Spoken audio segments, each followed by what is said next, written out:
Bom, gente, nessa linha, agora vamos falar sobre uma mudança importante na estratégia militar dos Estados Unidos no Indo-Pacífico, com foco na China.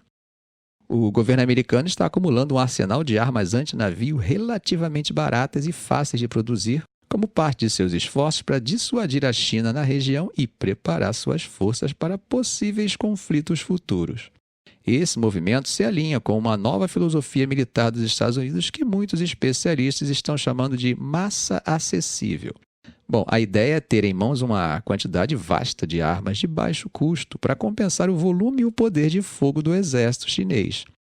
Esse conceito de massa acessível é uma resposta direta ao que a China vem fazendo há anos. O país tem investido em um grande arsenal de mísseis balísticos convencionais, muitos deles projetados especificamente para atacar navios. Ewan Graham, um analista do Instituto Australiano de Política Estratégica, apontou que os Estados Unidos estão agora buscando uma maneira de equilibrar o jogo. O foco é simples: ter muitas armas baratas e eficazes à disposição para poder responder à marinha chinesa, que é vasta e está cada vez mais moderna desde os anos 1990. Um exemplo claro dessa nova estratégia é a arma conhecida como Kick-Sink, que ainda está em desenvolvimento, mas já está atraindo bastante atenção. Bom, se trata de uma bomba, gente, relativamente barata, equipada com um kit de GPS de baixo custo e um rastreador capaz de localizar alvos em movimento, como navios. A Força Aérea dos Estados Unidos já testou essa arma no mês passado, quando o bombardeiro B-2 furtivo destruiu um navio-alvo no Golfo do México com o Kick-Sink. Por mais que a China ainda tenha uma grande vantagem em termos de números absolutos de mísseis anti-navio, esse aumento na produção do Kick-Sink pode começar a reduzir essa diferença. Especialistas apontam que, com mais dessas armas no arsenal americano, os cerca de 370 navios de guerra chineses estariam mais vulneráveis em um eventual conflito do que estiveram nas últimas décadas. E é aí que entra um detalhe importante, meus amigos. O Kick-Sink não está sozinho. Ele faz parte de um pacote mais amplo de armas que os Estados Unidos estão acumulando na região Ásia-Pacífico. Entre elas estão os mísseis de longo alcance conhecidos como LRASM, os mísseis SM-6 e os famosos mísseis Tomahawk. A ideia é usar essas armas mais caras e sofisticadas, como o LRASM, para danificar e desativar os sistemas de radar de um navio inimigo e depois bombardeá-lo com armas mais baratas, como o Kick-Sink. Essa abordagem é interessante porque permite que os Estados Unidos equilibrem o custo-benefício em um conflito. Em vez de gastar milhões em cada míssil de alta tecnologia para destruir um único navio, eles poderiam usar essas armas mais acessíveis em grande quantidade, o que sobrecarregaria as defesas da China. A lógica aqui parece bem clara, né?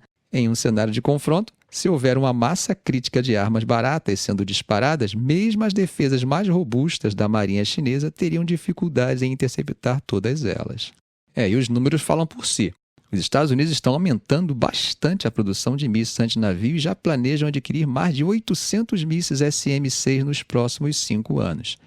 Sem contar milhares de Tomahawks e centenas de milhares de kits JDAM que já estão disponíveis nos estoques americanos. Um dos pontos centrais dessa nova postura é o posicionamento estratégico de sistemas de armas em locais como as Filipinas, uma nação-chave na geopolítica do Indo-Pacífico.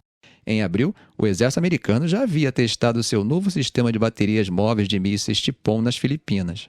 Esse sistema pode disparar mísseis SM-6 e Tomahawks contra alvos marítimos, aumentando consideravelmente a capacidade dos Estados Unidos de atingir navios inimigos a partir de uma localização próxima ao Mar do Sul da China. E aqui, gente, temos um fator muito importante a ser considerado. O Mar do Sul da China é um dos pontos mais disputados do planeta. Como vocês sabem, a China reivindica cerca de 90% desse mar como parte de seu território, algo que é contestado por 5 países do Sudeste Asiático, além de Taiwan. Colocar armas americanas em locais como as Filipinas coloca grande parte do Mar do Sul da China ao alcance dos mísseis dos Estados Unidos, aumentando ainda mais a pressão sobre a marinha chinesa que opera intensamente nessa região. Essa movimentação dos Estados Unidos tem um impacto direto na estratégia chinesa.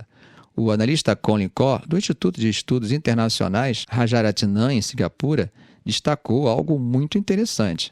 Ele disse que, de certa forma, isso equilibra o campo de jogo. Ele comparou a situação ao uso de armas antinavio de baixa tecnologia pelos Houthis no Mar Vermelho, que, embora simples, foram suficientes para causar grande preocupação às forças navais americanas e obrigaram os Estados Unidos a mobilizar recursos caros para se defender.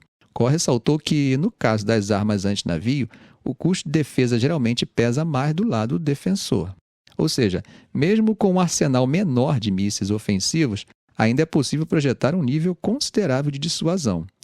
Aqui a lógica deles fica bem clara. Ao investir em armas mais baratas, mas em grande quantidade, os Estados Unidos podem forçar a China a gastar cada vez mais em defesas complexas para proteger seus navios. Isso cria uma situação onde a China, que já tem uma vantagem numérica em termos de mísseis anti-navio, agora enfrenta o desafio de manter a segurança de sua marinha em uma zona de potencial conflito. E isso, claro, coloca pressão adicional sobre Pequim para continuar modernizando suas forças armadas, enquanto lida com os altos custos dessa corrida armamentista. Bom, gente, agora do ponto de vista do tio Sam, essa estratégia tem um benefício claro. Os Estados Unidos já possuem estoques massivos de mísseis Tomahawk e kits JDAM, que podem ser convertidos rapidamente em armas como o Kiko-5. Isso significa que, se houver necessidade, os americanos podem aumentar rapidamente sua capacidade de atacar alvos navais chineses, mesmo que tenham menos mísseis de longo alcance como os LRSM. A combinação de armas de longo alcance mais sofisticadas com bombas baratas e eficazes cria uma dissuasão bem potente. É claro, gente, não podemos ignorar o fato de que essa corrida armamentista está acontecendo em um cenário de tensões crescentes no Indo-Pacífico, especialmente em torno de Taiwan. A China tem aumentado sua retórica e suas demonstrações de força na região, o que só reforça a percepção, tanto dos Estados Unidos quanto entre seus aliados, de que é necessário realmente estar preparado para um possível confronto.